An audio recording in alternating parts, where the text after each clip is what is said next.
Hello, and welcome to This Conversation Matters, a weekly show about the social issues shaping our communities, from race and inequality to justice, economic opportunity, and overall well-being. I'm Cherie Curry.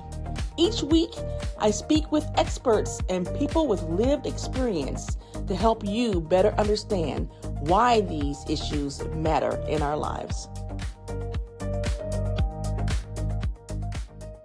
There's a reason why they keep killing us as Black women. Perpetrators know that they'll get less time. They know that others don't care. Somebody's got to care. That was Lakeisha Lee, sister of Brittany Clardy. Brittany's murder was the impetus for the establishment of the Missing and Murdered Black Women and Girls office in Minnesota, the first of its kind in the nation. The office will hold its annual Day on the Hill on April 13th this year in St. Paul. Approximately 40% of the people in the U.S. who go missing each year are people of color. That number ranges from 250,000 to 500,000, depending on the year. The vast majority of the missing are Black women.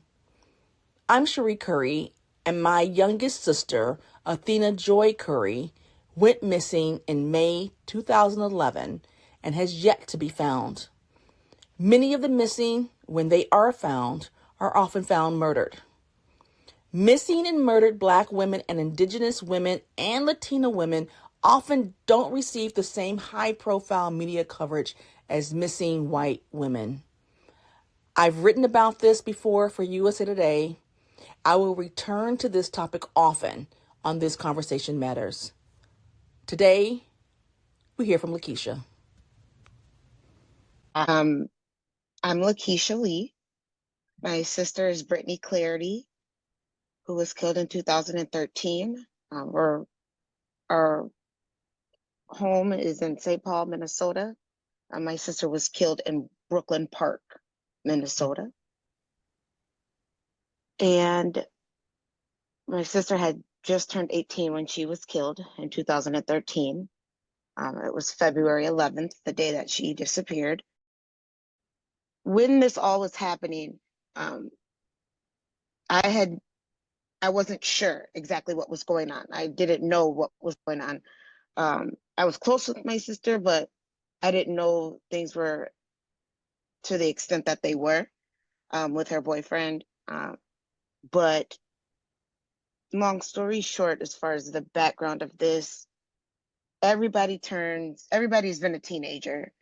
When you're a teenager, you're going through a lot of life changes, trying to discover who you are. And my sister and us, we're born and raised in Minneapolis, St. Paul. We come from products of Minneapolis and St. Paul. Our family has a long history here. We grew up watching Law and Order SVU every Sunday, USA marathons. That was our thing. Me and my sister would watch that.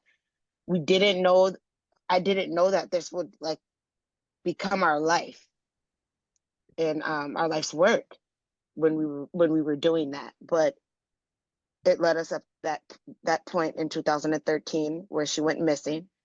Found out that within 10 days she was found inside of her car. It was a horrible tragedy at that time. Something that was going on when my sister went missing. There was another person who was missing in Minnesota, and she was all over the news. Another case of the white woman syndrome obsession that Americans have in the United States. The Trevino murder was happening at that time. Kira Trevino. And in fact, in a TV show, they referenced that. They referenced how my sister was nowhere to be seen in the media, but they were talking about this white woman who went missing. My sister was found 10 days later. We came to find out that she was being exploited. She was putting herself online by her older boyfriend at that time. And someone who came here to Minnesota from Atlanta, he called my sister to his home. He called her all weekend.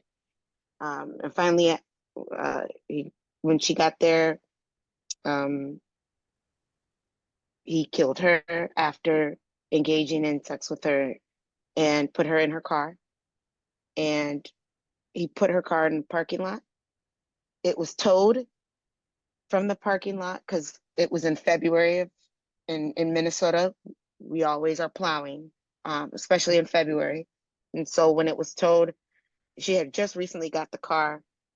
And when we reached out to the police, they told us, oh, she just probably ran off with her boyfriend. She just turned 18. Oh, yeah.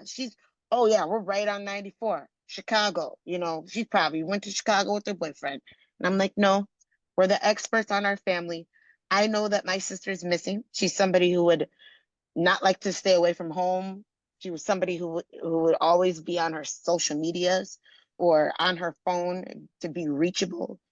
So for her not to answer her phone and not to be reached or to reach out to us within even 6 hours was alarming. So that was frustrating. We were reaching out to police. The first people who did decide to share her missing persons flyer and help us build that was the Gunderson Resource Center, Gunderson Resource Center, Jacob Wetterling Resource Center. And they helped us kind of get prepared for the worst of the worst, but also keeping up efforts to help find her, search party tips, sharing of her information, and how we can connect with the media to get that out, along with her friends and family.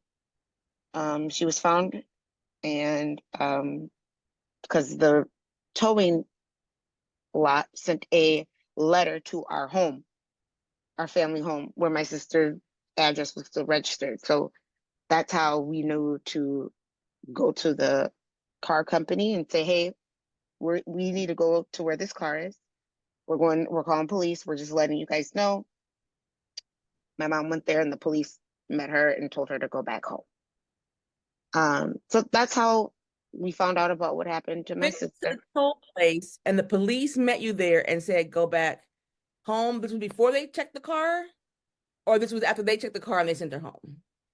They checked the car. I'm sure that they noticed that my sister was there, so they told my mom to go home. Okay.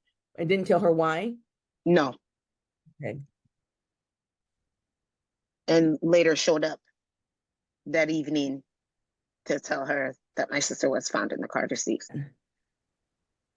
The if I could just add, I'm gonna add just a tiny bit about with my sister Athena. I'm second oldest of my father's child. So me and my older sister grew up with our mom. Athena grew up with my dad and his current wife, had 5 children. So she's the baby of the family. Um, Okay. but when she was like 17, she moved to Atlanta to live with our other sister, so younger, still younger than me. Aisha is about 10 years younger than I am. And Athena is like 20 years younger than I am. But yeah, she wanted to leave Oregon, move to Atlanta to be with her. A couple years so in, she gets pregnant with her, with her boyfriend. And so they had a child. The way the story kind of goes, he says they had a big fight. It was Memorial Day weekend. They had a big fight, and that she stormed out like at 2, 3 in the morning. And again, kind of the same thing, my sister Aisha goes to the police and they kind of say, well, he says she stormed out of the house, big fight, maybe she'll come back. Just like, look, she left without her wallet, she left without her keys, she left without her baby, and she's not gonna just be walking down the street in the middle of the night. And she didn't have a car. So either my sister or Yusuf, her boyfriend, would drive her to and from. But she lived with my sister, but obviously she would spend some nights with her boyfriend. But majority of the week she was with my sister. And so it's never been found. Police, everybody believes, it was Yusuf. And police stayed on him a lot, arrested him for everything they could think of, they could arrest him from. If he if he was caught speeding, if he was whatever. So he spent 3 months in jail here, 8 months in jail there, different things. But part of that window in that first week, when like, oh, she stormed off, like he said, all that potential evidence that maybe could have been collected wasn't collected, and he restored houses for living too. So he had these other properties and things that were being repainted in the normal course of business, so like because something have happened there, because of whatever. And he had family in Florida. So my sister also kind of thinks like, he could have driven her anywhere between Georgia and Florida and dumped her. I think also like his cell phone records was like quiet during that time, so a lot of stuff, but that's where we are. But I spoke with her again, Aisha,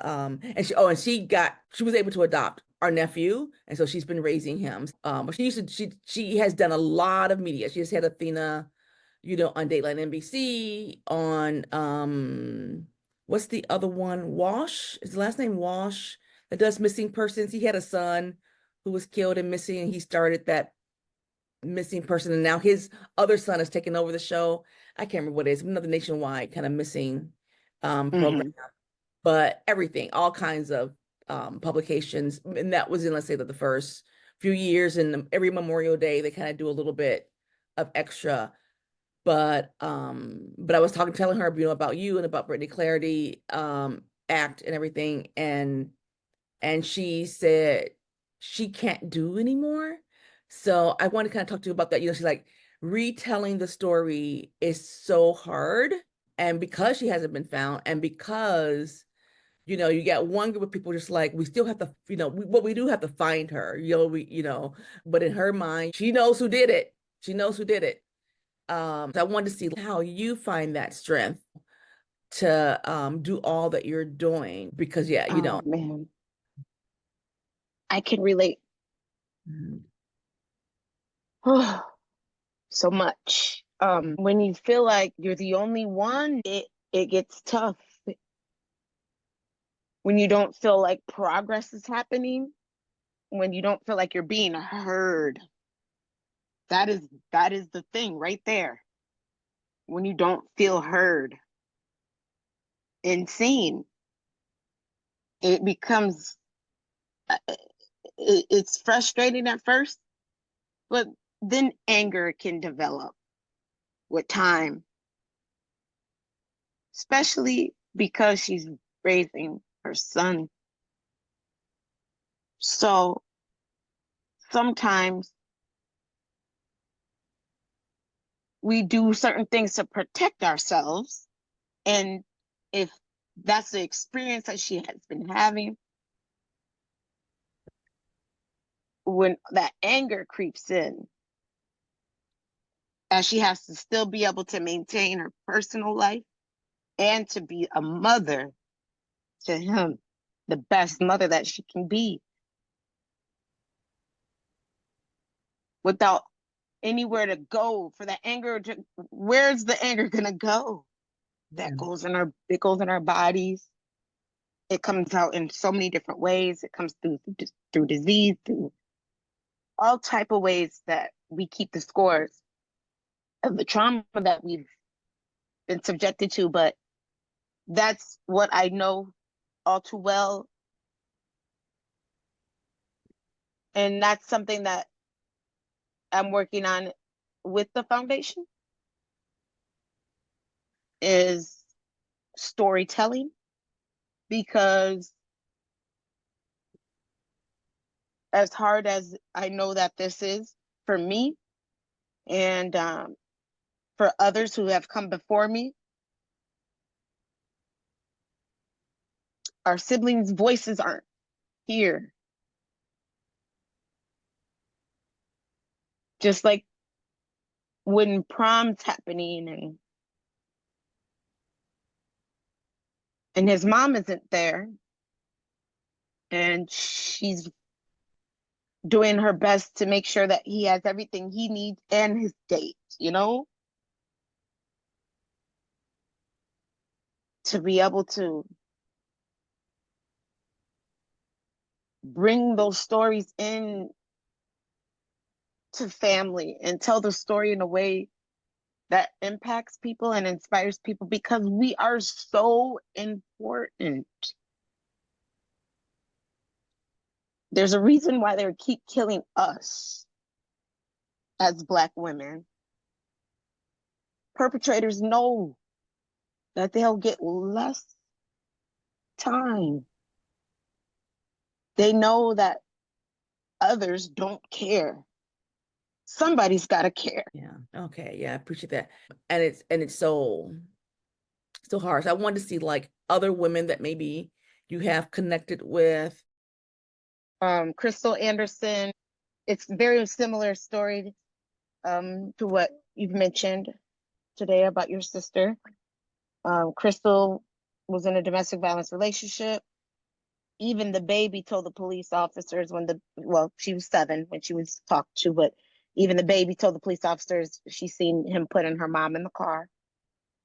Okay. And when they found his car, eventually, I mean, and because of time and them not taking care of what they needed to, he left and they arrested him after they found him burning his car. Okay. So they haven't recovered her body, but he is in prison right now for her murder. And also a news anchor in Atlanta helped to bring her story to light. I would love to be able to kind of show those numbers nationwide over a 5-year period, a 10-year period.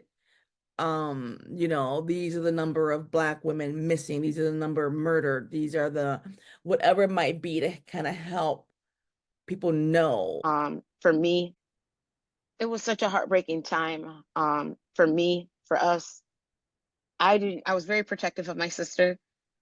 That's my only sister. I didn't want anyone going in a room or any of those things. So I started, as time went by, we were always doing the laundry and her socks kept showing up in the laundry.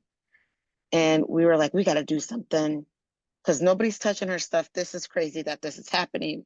Eventually, we were called to, because the work that I was doing at that time, I worked in the credit union industry in the financial world, and I was trying to find ways to give back, knowing what the most needs are in community for those who have less resources in disadvantaged communities. So I knew that socks were something that we could donate to shelters, and that's what we set out to do. We connected with the shelter. We let them know that socks was what we wanted to do. From there, it grew to be Brittany's Baskets. We had a family member who was fundraising at the time for 180 Degrees to open a shelter. 180 Degrees, local nonprofit in Minneapolis, who helps turn lives around. That's their 180 degree part.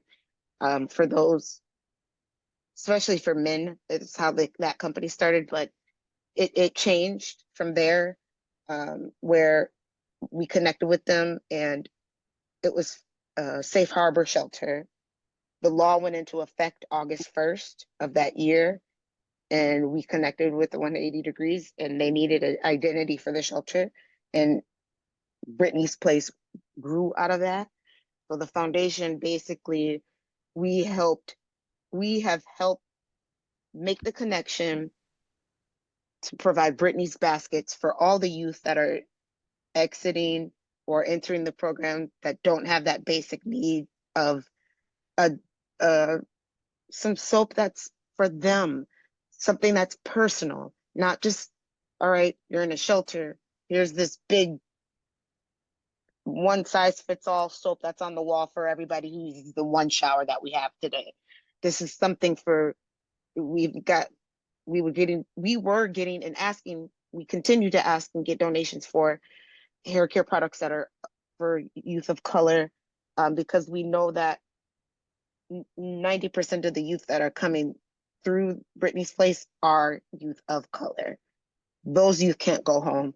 Those youth don't have family members that can even help them get out of the child welfare system that they get involved in and entrapped in. So there's just different ways that we have evolved over time, but that's how we started. We're dedicated to serving Brittany's Place and providing those Brittany baskets. And we've now grown and evolved from there. I've done a lot of healthy relationship, body positive, financial literacy courses, all culturally specific.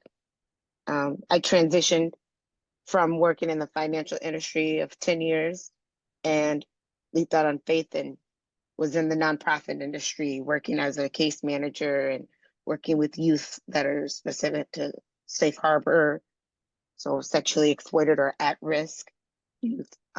So I've done a lot of work in the field as well. Then come about 2019, Artika Roller, she went to high school with my uncle. Artika Roller at that time, she was in Hennepin County and she was walking alongside of No Wrong Door and the Hennepin County's efforts to build safe harbor and bring light to that, especially after the Super Bowl happened here in the Twin Cities. We were an integral part in a lot of the work in regard to that and training with outreach teams and more. But from there, Artika, she suggested when former Representative Ruth Richardson was looking for families, Artika remembered and suggested representative to speak with us because she knew that we were active in this field and our story hit home for her because the Clardy name was familiar for her, longtime family that she knew. And it always touched her heart knowing what happened to my sister. And from there, me and my mom testified on how important it was for them to build the task force, how the data wasn't there, how there was so many issues and distrust within the police and law enforcement that the data was needed for us to do the work, and how important it was. From there, the task force did the efforts we testified to the legislature for did pass with a bipartisan vote where we did create the task force.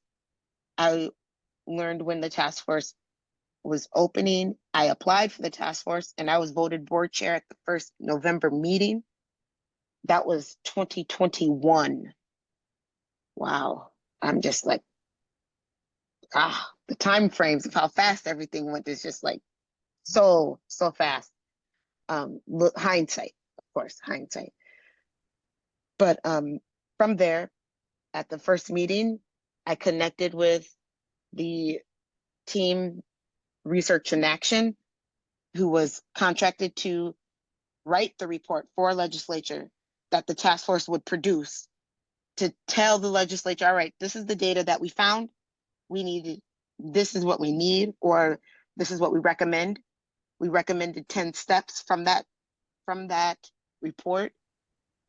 And from there, we needed the first one I felt was the most important was to create the office because we needed somewhere to be held accountable and to hold the legislature accountable, and hold all these recommendations and house them. There's no community specific, culturally specific community organization for people of color here in the Twin Cities that's very prominent. So that is why we helped advocate for the office to be able to house these different initiatives, recommendations, have accountability, and provide families a place to go to when they're in search for their loved one. Because in true reality of where we are today, our community, we will go and tell Facebook before we will call the police to look for our loved one because we do not trust the police. And we have had such a hard relationship, especially here in the Twin Cities with when George Floyd happened, all in the midst of this starting and moving forward. So that's, to me, an unfortunate piece, but a very almost helpful piece into making sure this legislation was passed and for us being the first state in the nation to be able to open this office. Thank you. And then at some point, Representative Ilhan Omar gets involved in the legislation that the Brittany Clardy Act passes here. And then, but she makes this push also to make it national. Yes. So after the task force completed and we went forward and the passing of the office happened in May of 2023. Or no, yes, that's when it completely passed. And then what happened from there was John Hopkins reached out to me and Dr. Lewis, who wrote the report, John Hopkins School of Nursing. And also we were connected with Representative Ilhan Omar in regard to what was going on here in Minnesota. We all connected and we introduced the Brittany Clardy Act in September of 2023 at the Black Caucus Conference in DC. Okay. After we worked together throughout the summer to help build that. And we announced that there in partnership with Representative Bonnie Watson Coleman and Representative Ilhan Omar. That's when we announced that and came together also with the National Council for Negro Women. They helped support this bill as well in legislation. So after we announced that in September of 2024, now me, Representative Ilhan Omar's team, as well as Dr. Lewis, who runs Research in Action, and the National Council for Negro Women, we all meet and we have continued to strategize and talk to each other to make this a bipartisan bill. Okay. Because of the way we worked last year, we just were making sure that people would get the word out.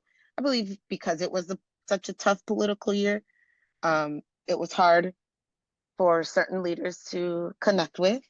But I know that we are in works right now with a Republican representative that is somewhat, for me, that's exciting because I've been having more conversations with law enforcement and having more community conversations that people are somewhat, I would say, apprehensive about and maybe scared to do, because this is hard work. This is scary to be able to talk about the injustices that Black and Brown people have faced for years, for generations. So it's scary, but talking about this and coming forward as a bipartisan agreement and bringing forth the systematic ways that are really keeping people down and keeping people oppressed and keeping Black and Brown women as a very high target for almost a fetish killer, a fetish phrase of people just enduring that and not doing anything. So now I feel is the time. That is where we are now at, where there's been a lot of, I say in the past year, unfortunately, there's been a lot of domestic violence in the media, especially when it comes to Black women and girls, and when it comes to the men that are doing it being so high profile. It's more of a common topic to talk about. I think that there will be different reactions. The climate is changing and that there's something that needs to be done. And I don't feel like we'll have an issue with the bipartisan. We've got a representative from the South, a Republican representative from the South. Okay, and that is unheard of. I'm glad you said that, because that was my worry, was that with the administration changing and the Senate changing, that maybe it wouldn't get the attention it needs. So glad to hear you said that you think that they will. Yeah. A lot of people don't know, like for example, the Ashanti alert. Are you aware of the Ashanti alert? I don't know if I am. Okay. So the Ashanti alert was done on the East Coast. It's an officer's sister who was missing and she was killed. And so that legislation finally passed. That passed under the Trump administration. That was a Republican administration that passed that, and now it's fully funded under the Department of Justice. I'm working with the woman who runs the Amber Alert system nationwide. I met her. She used to work in Minnesota. She knows Minnesota. She knows everybody at the BCA here in Minnesota. We know the same folks. We exchanged information. She wants to partner because she wants to understand how the Amber Alert system, the Ashanti Alert system, the Ebony Alert system, how we can come together, how I can evaluate them to streamline them together so they're culturally appropriate for all of us. Because to me, I believe, and I keep saying this, and I won't stop until it changes. I know this is out of the order of the way that usually stories are told, but No, anything you want to say? Yeah. it's so important that historically in America, we know when Black and brown women are safe and taken care of, all women are safe and taken care of. So once we get that taken care of, then the movement for all of us, I know, will be very much heard and received differently than maybe it has in the past. Yeah. Let me pull this information up for this Republican. Burchett, Tim Burchett from Tennessee. Oh, okay. Okay, there we go. Tim from Tennessee, Tim Burchett. Okay. Okay. Yep. Okay. I found There this. we go. Whew, Okay. got it. No, put it in there so I can look it up again later. So, in the Yep. chat. Okay. It's different for me a little bit because when my sister was killed, I had just told her I was pregnant. I didn't know, but I knew that that would be my daughter. I'm raising two boys and a daughter. So as my daughter goes over to the shelter and she's been raised there, she has her own spot for when we go. She does her slime and does different activities with the youth and the girls there. And now she's coming into her own puberty, all those things. I'm raising a daughter too. My sister's not here for that.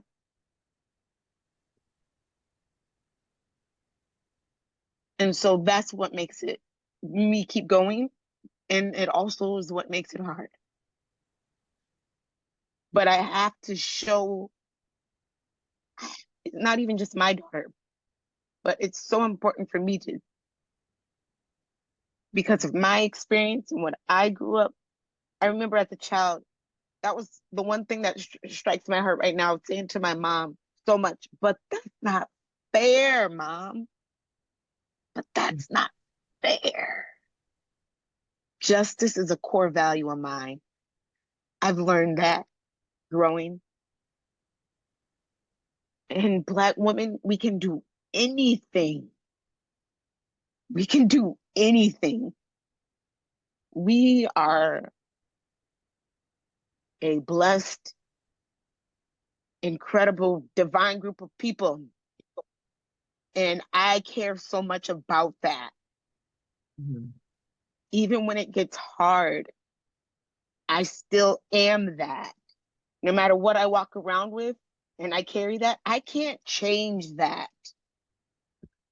I'm watching YouTube videos and watching kids. They're like, kids are growing up. I want to be a Black girl rapper, Mom. These little white girls telling their parents what they want to be when they get older. And just seeing these discussions and having these discussions, because now this is okay to talk about again. We haven't been able to talk about this. So as it's uncomfortable for a lot of people, we're still losing our jobs. I've lost my job. I've had to file bankruptcy twice in the past 6 years. It's not fun. My kids are subjected to this. They are a product of my advocacy as well. They have their economic situations are part of my advocacy as well in their upbringing. So that's why it's so important. It can't all be for nothing. It's got to be for something that I can see, touch, and feel with my hands tangibly right now, that they have to know that they are so important. And us as women, we are so important. We bring life. We're the only race of women. Our babies come out any color. Like, we are really incredible. And I have to make sure they know that. Whatever the books don't tell them, whatever the schools don't tell them, whatever the system does, whatever they can do or whatever they do to not make sure they know, feel that and understand that. I feel like I hold that as part of her lineage. My sister's not here. There's pain with that. But we're also there at the shelter now providing greens and mac and cheese that isn't cooked by a staff member, that tastes like home, that tastes like real holidays that they know. As good or bad as that may be, it's good for them. It's healing for them and it's healing for us. That's why I keep doing it. That's what's the hard part. I'm creating a network of us to continue as I'm growing and learning my place in storytelling. I'm wanting to get my like a certification on whatever that, you know, Toastmasters or Yeah. whatever that may look like, but I want to grow that and create that for the women that I continue to meet, because even sometimes our families are like, oh, you're still talking about that, oh, you're still doing that, you still, you know, you understand that, I'm sure. But like you said, your sister understands. Every year, Memorial Day, here we go. And so sometimes even our family members can get jaded, like, I don't want to talk about that, I don't want to hear that. And that's not where you are.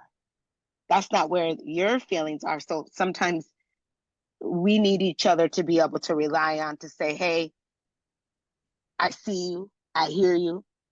Even if family don't, even if the police didn't, even if your boss didn't understand today, even if that lady who cut you off at the light or at the grocery store got in front of you, whatever. We need each other for those moments. As a side note, have you applied for the Bush Foundation grant? I did apply for the fellowship. I did. I said that in my application that that's what I want to master in as far as the storytelling. That'll give me a chance to get to rest and give others rest. I want to help give that to them. Build some co-ops based off of our voices and our stories, because that's what's of value. Don't be getting mad because these people want to give you a $25 gift card for their board and you coming and doing a survey. Come on, let's figure it out. We can do it differently. We can create things for ourselves, your own intellectual property. So I'm learning about that now. This isn't a business that is been a business, should I say, in a way that we have been able to monetize and talk about it. So I'm excited in an odd way to learn about that. I'm hoping that that comes into fruition for that Bush Fellowship. I really do. I will see if I can try to find a way to mention it somehow Thank you. When I look at some of the people who have gotten it, you know, again, and you said that about the bankruptcy and all of that, I'm just like, this so fits the mission of what they look for. People who are giving back to the community and trying to find a way to do personal growth, personal development, and with that clear message. But I also know they get like 600 applicants and only get 30 spots, so it's hard to award it to everybody. Yeah. But I'm hoping, I really am, because truth be told, they wrote about work that I've done. Okay. And they didn't mention me at all. Okay. And even referenced me. And Bush reached out to me and I said, well, they didn't mention me, but I did this. We did this together. Da, da, da, da. So I know that that happens to us as Black women so much. Yeah, and out of curiosity, that was not a Black person who It was a Black person. Okay. It was. And still I to don't credit to it's unfortunate. It really is. But yeah, even throughout this process, I don't like to talk about that, as I've done a lot of these articles, but because I'm speaking with you, I'm in a phase of transparency, because this happens in our community too. No. The things that you've learned about business, capitalism, the way that you conduct yourself as a professional, you don't have to become them the whole if you can't beat them, join them thing. You don't have to do that. We don't have to do that. And that's what I've seen and I've encountered a lot, especially with as I've continued to grow in this field. It's unfortunate, and I feel like it's a big piece about where nonprofits, and again, the whole piece of intellectual property is, where people really got to get together with this and sit with this, the whole ethics of the work that we're doing here, and see where they are exploiting others. That's why my work is so passionate and precious to me. I don't want to risk and exploit others, like you said, by re-traumatizing and telling their story over and over. I want it to be a therapeutic process. I want people to be ready. I don't want to I'm not going to drag you along. I'm going to only do what I feel is healthy at this time or not do. I'm going to suggest for others. Other people, when it's a business, not easy to do that.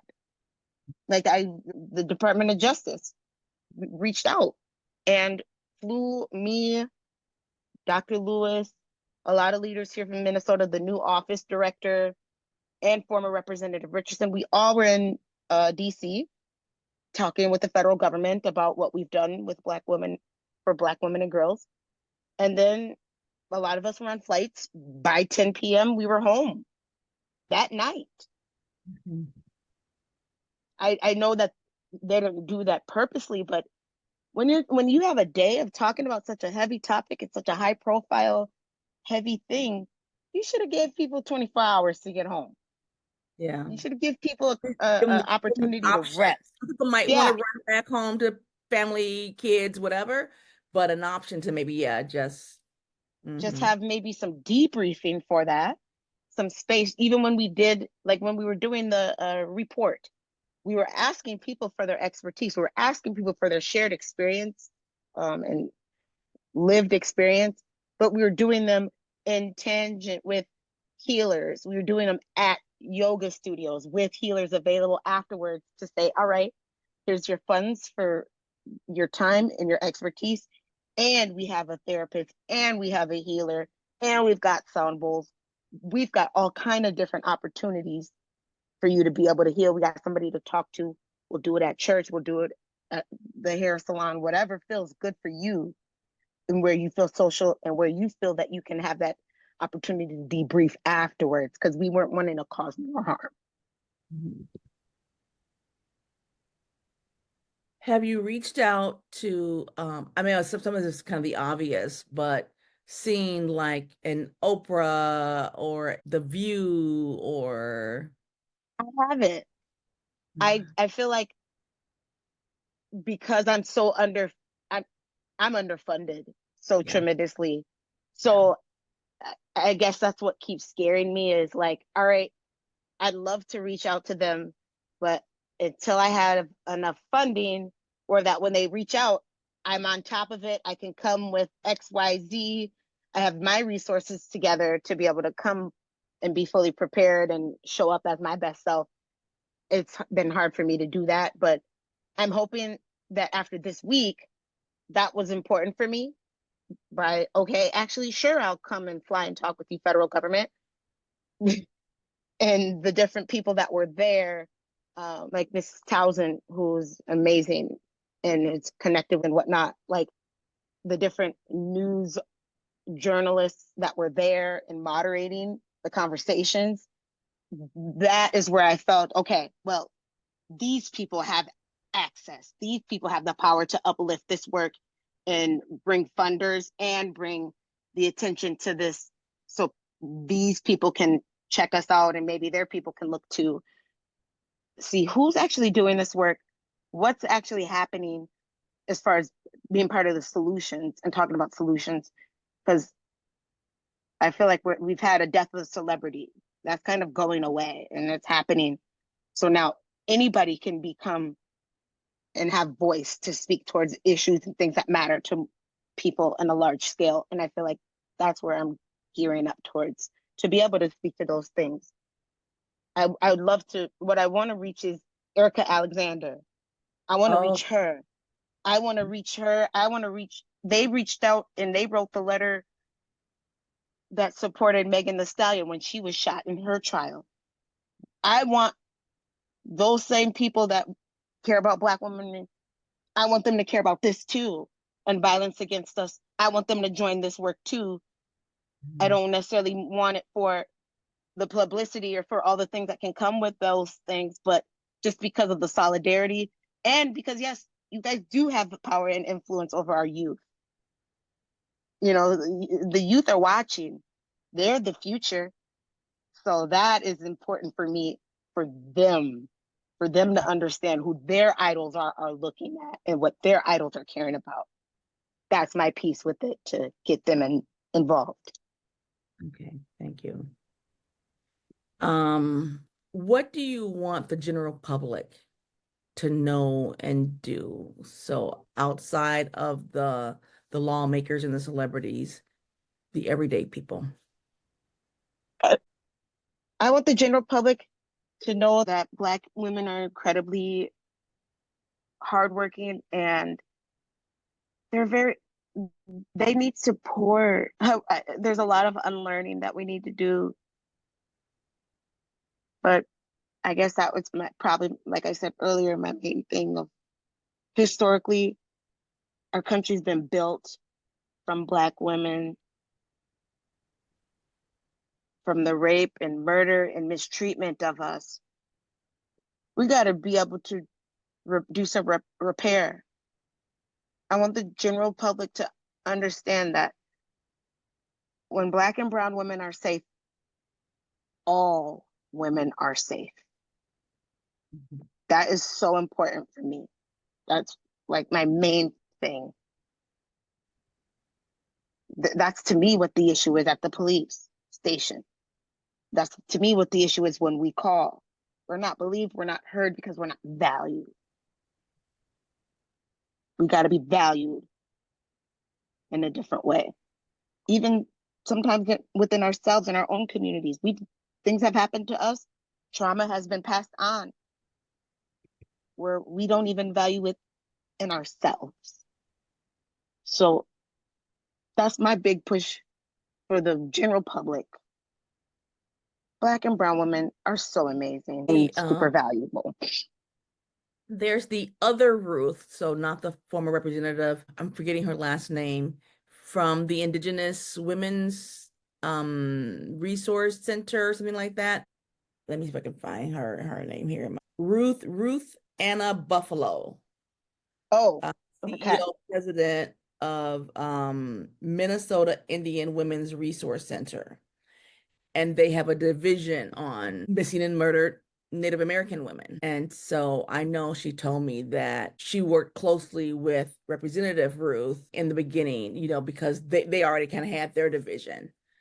Yep. So, but when you talk about the Black and brown people, and our personal history as slaves in this country and where that kind of came from, the same thing dealing with these Native American women and how it continues to happen. And because nobody's gonna look or notice, because I've heard the stories where men intentionally go onto the tribal land and attack them and Yep. then can leave the tribal land because it's not going to get criminalized the same way because it happened on tribal ground. Yep. And it's quite interesting being here in Minnesota, where we have a prominent Indigenous community. I sit at the intersection of that. My grandma was the oldest of 16 Hernandez. Okay. I found out in the past 4 or 5 years that she was sent to a boarding school here in Minnesota. She ran away. She was the oldest of 16. Her best friend got sterilized. Okay. So to sit at that, my grandma's the oldest of 16 Hernandez. Her birth certificate said she was born in Denver, Colorado. That lady never went to Denver. Her mom was from Chihuahua. And my great grandfather, he never spoke English. He came over in the war, Spanish War, from Portugal. Okay. Met my grandmother in Chihuahua, came to the Twin Cities. So I stand with them. I've been in touch with Nicole Matthews. I don't know if you've met or heard of Nicole Matthews. She, like, I know when I met with Rosie, who runs VAWA, Violence Against Women Act for the federal government. Nicole, she's the executive director for the Minnesota Indian Women's Sexual Assault Coalition. Okay. So I know her and Ruth have worked together a lot in this work. And then she called on me and I spoke at their annual event. So it's just been amazing to work with our sisters in this work. There's even a group that they brought from Chicago to talk about the solidarity between Black women in the Indigenous communities. So it's definitely a partnership that's growing and happening. Okay, yeah, I appreciate that. Thank you so much. I appreciate it. Bye-bye. Thank you. Bye-bye. Thanks for listening today. I'm Cherie Curry, and this has been This Conversation Matters on Power 104.7, supporting the mission of the Minnesota chapter of the National Association of Black Journalists. Follow us on Instagram at NABJMN and me at Cherie Curry Media. And be sure to subscribe wherever you find your podcasts. Let's keep the conversation going.